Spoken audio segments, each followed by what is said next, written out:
Marcus's voice dripped with arrogance as he tossed his final threat into the air. "We are all leaving if you are the CEO. This business is finished." I glanced at the stack of letters on my desk, resignation notices no doubt, before meeting his gaze with quiet composure. He had slipped into my office unnoticed, likely expecting to intimidate me with his grand exit plan, but his act of defiance barely fazed me. "So this is what it's all about," I mused. "You didn't get the raise you wanted, and now you're making sure I regret it. You're planning to leave and take others with you." Marcus laughed, clutching his stomach as if I'd just told the greatest joke of his life. "What choice do I have?" he sneered. "You refuse to pay me what I deserve. Talented people don't waste their time in stagnant companies." I nodded, absorbing his words. "Just to clarify," I said, keeping my voice steady. "You're officially resigning, correct?" His smugness wavered for the first time. "Well, yeah, obviously," he muttered, not expecting my calm response. "Great," I said, maintaining eye contact. "I'll process the paperwork immediately." Marcus's face contorted in shock. "Wait, what?" He hadn't expected me to accept his resignation so easily, let alone without pleading for him to stay. He had prepared for a power struggle, not for me to let him go without a fight. But he didn't know me. He didn't understand that I was built for challenges far greater than this. "My name is Ryan, and I'm the CEO of a tech startup. To some, that might sound impressive, but in reality, it's a role I never asked for. Unlike the visionary founders who craft their empires from the ground up, I inherited my position under tragic circumstances. My father, the true creator of this company, passed away unexpectedly after years of relentless work. While he was building this company, I was abroad, working for a major multinational corporation. I knew about his business, but I never truly understood the depth of his struggles. He had once asked me to join him, to help him build something lasting, but I was too focused on my own career. I promised him that once I completed the massive project I was working on, I'd consider it. That project was never finished. Just as I reached its final stages, I received news of his death.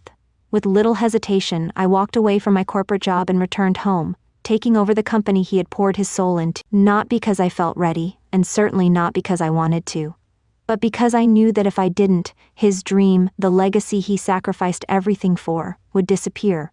It wasn't an easy transition. I had the business acumen, the experience, and the discipline, but I was stepping into a world my father had built, where every employee had known him, had respected him, had trusted in his leadership. I was the outsider, the son who had never been there when it mattered. Despite the doubts, I pushed forward. I reminded myself of the words my father always told me: pursue what you love, compete in areas you are good at, and one day you'll discover your strengths. He had said this during my most difficult years, when I struggled through high school, skipping classes, feeling lost. He never pressured me, never made me feel like a failure. Instead, he encouraged me to find my own way. Because of him, I immersed myself in technology, studied languages, and even earned a certification in color design. By the time I finished high school, I had developed apps, gained enough fluency to hold business meetings in foreign languages, and secured a place for myself in the tech industry. And now, here I was, standing at the helm of his company, facing challenges I never imagined, including betrayals like Marcus's. But I wouldn't let the fear of losing employees break me. If anything, it reinforced my determination. I wouldn't just keep this company afloat. I would take it public. I would turn it into something greater than my father ever dreamed, because that was the only way to truly honor him. Taking over my father's company was supposed to be an act of gratitude, a way to honor his dream and build something lasting in his memory. But a year into my role as CEO, I began to realize that the real challenge wasn't in operations or finances. It was in the people. And the biggest problem of all, Marcus, a department head, a manager, and a man whose behavior had become a growing source of concern. Marcus had never shown much respect for me. Being older, he spoke to me with a condescending tone from the start, treating my leadership as an inconvenience rather than authority. But what troubled me most was his attitude toward work. According to employee reports, he spent a significant portion of company time on side gigs, prioritizing personal matters over his actual responsibilities. "Ryan, I'm heading to the post office for a bit," he announced one afternoon, barely looking up from his desk. It was an odd statement. Our company handled all transactions through online banking, and as a department head, he had no reason to be making payments. His job had nothing to do with finance or logistics. Something felt off. "Thanks for your hard work," I said, watching him carefully.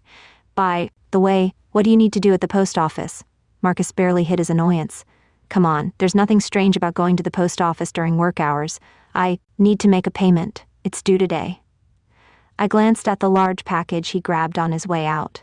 "We process everything online," I pointed out. "And that package, are you delivering something to a client?" His frown deepened. "The other party doesn't do online transactions," he snapped. "And stepping out now and then is good for efficiency. As for the package, it's personal. I'm just dropping it off at my car," he scoffed. "Seriously, Ryan, you watch employees like a hawk. It's uncomfortable." With that, he kicked the office door open and disappeared down the hall. I didn't need confirmation from other employees to suspect what was happening, but I got it anyway. Marcus had a side hustle reselling goods.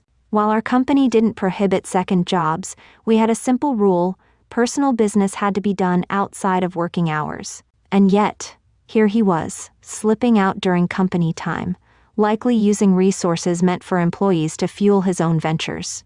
I wanted to believe this was an isolated incident, that he wasn't using work hours to handle personal transactions.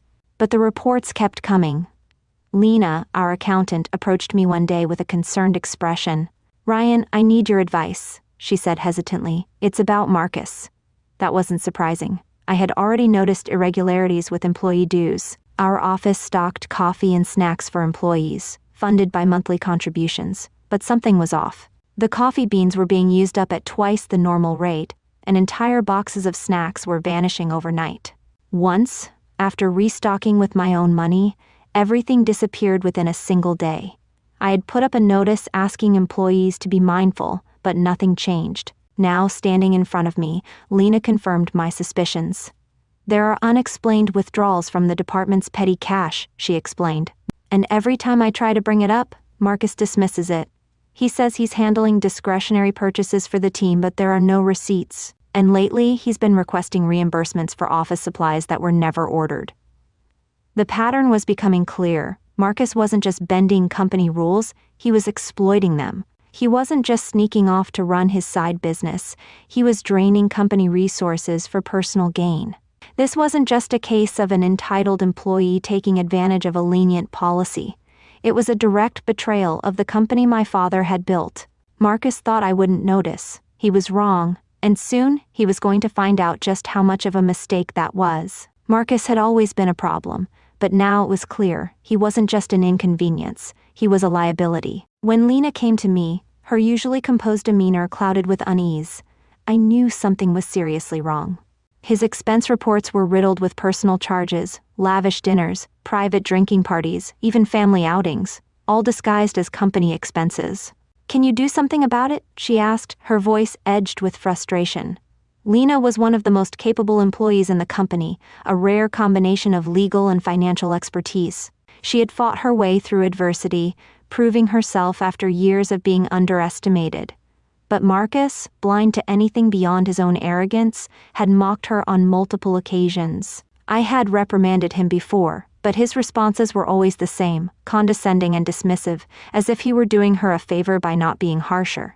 It was clear he didn't respect her, or anyone for that matter. "I actually caught him taking office supplies improperly a while ago," Lena admitted, her voice quieter now. "I warned him, but he's still doing it." I clenched my jaw. Marcus wasn't just abusing company resources, he was doing it openly, assuming no one had the power to stop him. As we spoke in the break room, Jason entered, pouring himself a cup of coffee. He had been with the company since my father founded it, a trusted ally who knew every corner of this business. Though his previous entrepreneurial venture hadn't succeeded, his experience had been invaluable, and he was one of the few people I knew I could rely on. Having overheard our conversation, Jason turned to Lena. "You shouldn't be handling this alone. This is a company-wide problem, not just yours." Lena hesitated, then with a deep breath, finally spoke the words that changed everything. "He's been asking me out to meals lately," she said, her voice barely above a whisper. "At first I thought it was just casual, but it's not. He has a family, and she swallowed hard. I don't feel safe A slow, cold anger settled in my chest. Marcus wasn't just stealing money, he was creating an environment where an employee felt unsafe. Lena was well versed in legal matters, but when harassment is personal, it's harder to act, and the fact that she didn't want to leave, that she wanted to stay in the company she had worked so hard for, made it even more infuriating. Jason set his coffee down with a sharp click. If that's true, we're not waiting. He needs to face disciplinary action, immediately. I agree, I said, my decision already made. We'll form an investigation committee, gather evidence, and make sure this is handled the right way. Lena, if anything else happens, tell me immediately. Just as we finished talking, Marcus strode into the break room. How can you all just stand around talking in this cramped space? He muttered, waving a hand dismissively. I need coffee. Move. The arrogance in his voice made my skin crawl. He had no idea what was coming. I stepped aside, letting him make his coffee, but my mind was already set. Marcus had ruled this company with manipulation and entitlement for far too long. That reign was about to end, and when it did, he would finally understand. Actions have consequences. Marcus's arrogance had always been a thorn in my side, but today, he had escalated from a nuisance to a full-fledged problem. After storming out of my office in a fit of entitlement over his denied raise, he had returned with a smug grin, dropping a thick stack of envelopes onto my desk. Each one was labeled resignation letter. If you stay as CEO, we're all leaving. This company is done for, he announced with misplaced confidence, as if he expected me to crumble under the weight of his manufactured crisis. I calmly picked up the envelopes, flipping through them, taking my time as Marcus stood before me, arms crossed, waiting for my reaction. I recognized a few names, employees I knew well, people who had never shown any intention of quitting before. It was clear Marcus had orchestrated this, coercing or manipulating others into signing. So just to be sure, I said evenly, you're saying you intend to resign from the company, correct? Marcus let out a sharp laugh, gripping his stomach as if I had just said something absurd. Not just me, we're all leaving. You won't have a company left to run. Talented people don't waste time in boring, underpaying companies. I nodded, setting the stack down neatly. Thank you for clarifying, I said, meeting his gaze directly. I'll process the necessary paperwork immediately. His smirk wavered. What? I reached for a pen and slid the resignation letters toward him. You want to leave? I won't stop you. I'll make sure your resignation is finalized by the end of the day. As for the others, I'll personally speak to them and confirm their intentions. Marcus's confidence flickered, just for a second. He hadn't expected this. He had expected panic, desperation, anything but my unshaken composure. You're not even going to try to stop us? He asked, voice a fraction less cocky. I smiled, though there was no warmth in it. Why would I stop employees who don't want to be here? This company needs people who are invested in its future, not those who leverage threats for personal gain. Marcus's expression darkened. You think you're so smart, don't you? He spat. You have no idea how much damage this will do. When word gets out, no one will want to work here. You're going to regret this. I leaned back in my chair, folding my hands together. I don't make decisions based on threats, Marcus. I make them based on what's best for this company. And trust me, losing you, that's an improvement. His face twisted in fury, but he had nothing left to say. With a final glare, he turned and stormed out, slamming the door behind him. The moment he was gone, I exhaled, then picked up the phone. First, I called Jason. Can you gather the team? We need a meeting with everyone who supposedly resigned. An hour later, the truth came out.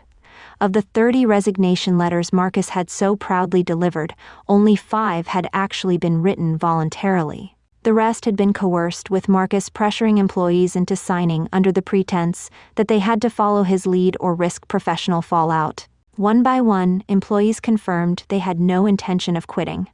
Most were furious that Marcus had spoken on their behalf. I don't want to leave, Lena said firmly. I just didn't think I had a choice. You do, I assured them, and anyone who wants to stay, stays. Marcus, however, is officially out. By the end of the day, the company had lost a handful of employees, but we had shed a greater burden, Marcus's toxic influence. The resignation stunt had backfired spectacularly, leaving him jobless while the rest of us moved forward, stronger and more united than ever. And as for Marcus's parting words, you'll regret this? I never did. Marcus's bravado crumbled the moment he realized his so-called rebellion wasn't going as planned. His laughter, once loud and full of misplaced confidence, faltered as I calmly confirmed his resignation, adding that, due to his misconduct, severance pay was out of the question. His face twisted in disbelief. "What kind of nonsense is that? You can't treat me differently just because I'm resigning," he snapped. Before I could respond, Jason and Lena stepped into the office, their presence shifting the balance of power. Lena, her voice steady and resolute, spoke first. "That would only apply if you'd been working as diligently as the rest of us. But we've gathered enough evidence of your misconduct. You'll need to make amends for that." Marcus's head snapped toward them, his expression a mix of confusion and panic. "Wait, what? You two said you were leaving with me. You promised. You even said you'd work for my new company." Jason let out a dry chuckle, shaking his head. "We said it sounded fun. That's not the same as actually following you. Starting a business isn't just about quitting a job. It takes leadership, trust, and strategy. And let's be real, Marcus. If you can't even earn the respect of your colleagues here, why would we trust you to run an entire company?" Marcus reeled, grasping at straws. But, Jason didn't let him finish. His tone sharpened. "Tell me something. In this company of yours, would you let employees waste company time running side gigs? Because if so, maybe I'll join your startup while still working here." He leaned in slightly. "Oh, and by the way, I already told Ryan about your reselling scheme. You've been shipping personal packages during office hours, haven't you?" Marcus's face drained of color. "You don't know what you're talking about," he muttered, his voice losing its bravado. Jason raised an eyebrow. "Oh, I know plenty. You've been claiming you go to the post office to make payments, but there's no record of company transactions. So I followed you once." He smirked. "You see, I have connections at the post office. I could have just asked, but I wanted to see for myself. And guess what? You weren't paying bills, you were shipping inventory." Marcus stiffened, his lips parted but no words came out. Then, like a cornered rat, he lashed out. "You followed me? That's pathetic. You're all cowards. And it's not like I had a choice. I have a family to support. My salary isn't enough, and management is to blame for that." I watched him unravel, my patience thinning. "Enough, Marcus," I said coolly. "Your salary is above the industry standard. If you can't manage your finances, that's on you. What is management's responsibility is ensuring company resources aren't misused. And you've been stealing time, money, and trust from this company for far too long." Marcus opened his mouth, but no defense came. His face darkened as reality set in.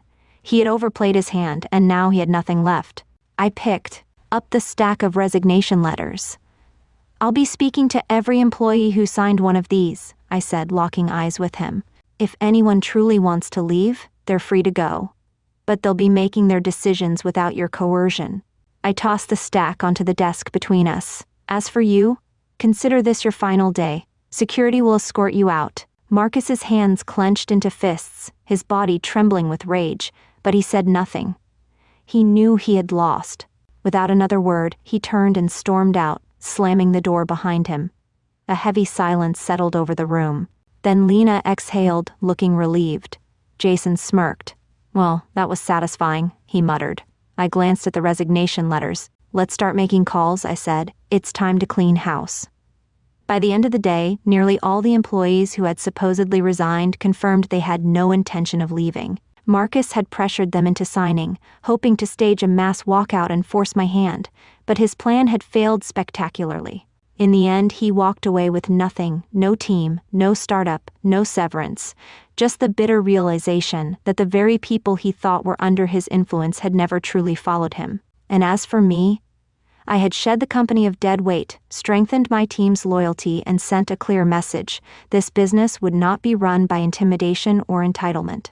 It would be built on integrity, resilience, and leadership. Marcus thought I'd regret standing my ground. But as I sat back in my chair, surveying the team that remained, I knew the truth. I had never felt more in control. Marcus's downfall was swift and absolute. As Lena confronted him with undeniable proof of his fraudulent expense claims, his face drained of color, beads of sweat forming on his forehead. The accusations didn't just hit him, they buried him. His hands trembled as Lena continued, her voice cutting like ice. She pointed to an old printer in the CEO's office, one she had purchased through a marketplace app. Marcus's eyes widened in horror as realization set in. "No way," he muttered, his hand flying to his mouth. But there was no escape. The stolen equipment, still marked with company property stickers, matched the serial numbers on the items he had listed for sale. His little side hustle had been thriving, but only because Lena, conducting her own investigation, had been his biggest buyer. Her next words landed like a hammer. "Workplace embezzlement carries a prison sentence of up to 10 years, she stated coolly. Then, with quiet satisfaction, she listed every offense he had committed, not just theft but slander, coercion, and defamation. His public mockery of Lena's past, his attempts to intimidate her, even his persistent harassment, every misstep was now being laid bare, every crime punishable by steep fines or years behind bars. "Be prepared for the consequences," she finished, her tone final. Marcus collapsed to his knees, his arrogance crumbling. His voice shook as he looked up at me. "So, you knew they weren't going to quit. At this rate, no one else will follow me either." His grand scheme had failed, his carefully orchestrated mutiny reduced to a pathetic ploy. I met his defeated gaze with measured calm. I never assumed the resignations were real, but I did consider that dissatisfaction might be festering. Then I noticed all the envelopes had the same handwriting. That told me everything I needed to know. I let my words sink in before delivering the final blow. "Either way, Marcus, you can't stay here. Pack your belongings and leave by the end of the day. We'll be in touch about what comes next." With nothing left to say, Marcus dragged himself to his feet and walked out in silence. The office door clicked shut behind him, but his departure was only the beginning.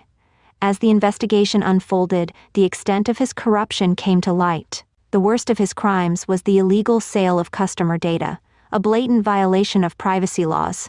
The company had suffered, but now we had the evidence to pursue legal action. The fallout was inevitable.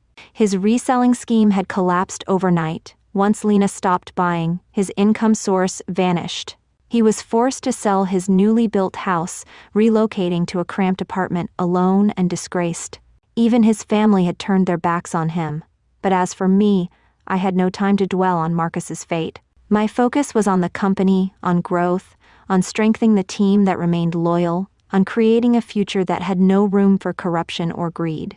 In the end, Marcus had engineered his own downfall, believing himself untouchable.